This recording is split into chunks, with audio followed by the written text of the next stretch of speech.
Good evening, I'm Will Mario from Action 5 News.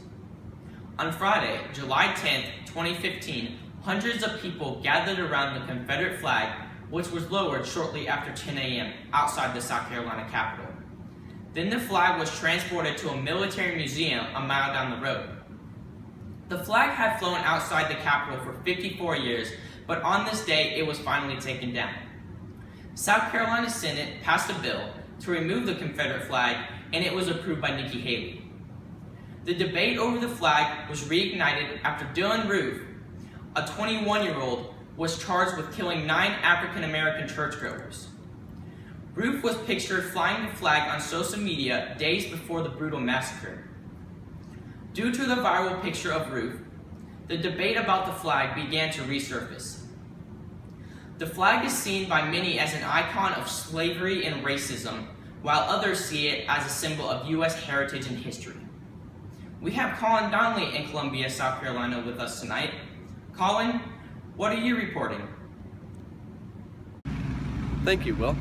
There was a large force of police officers on the scene, and the protests here have been very calm. There are supports on both sides here today with us in Columbia, where the flag will be taken down. Will, as you know, there are two different views on how people feel about the Confederate flag and its history. For many, the flag represents a sad time in history for our country. For some African Americans, it represents the time where slavery was accepted. It was flown at a time when African Americans were forced to provide labor for the whites. The Southern economy was fueled by slavery, and thus their flag was symbolic for racism. Slaves were punished, beaten, granted chained to their work, and tortured during this time. Many feel the flag has resulted in the discrimination felt by many African Americans in today's society. On the other hand, many feel the flag represents heritage from its past days.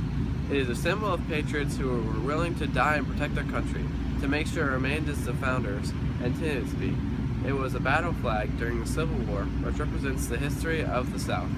For many families that have deep roots in the South, it has been a source of pride and heritage, and not many want forgotten. I am Colin Donnelly reporting for Action 5 News here at the Capitol. Back to you, Will. Colin, do you think moving this flag to the military base will be a solution that everyone will be satisfied with? It's hard to say at this point, but emotions are high today, and people are very passionate about how they feel about the Confederate flag.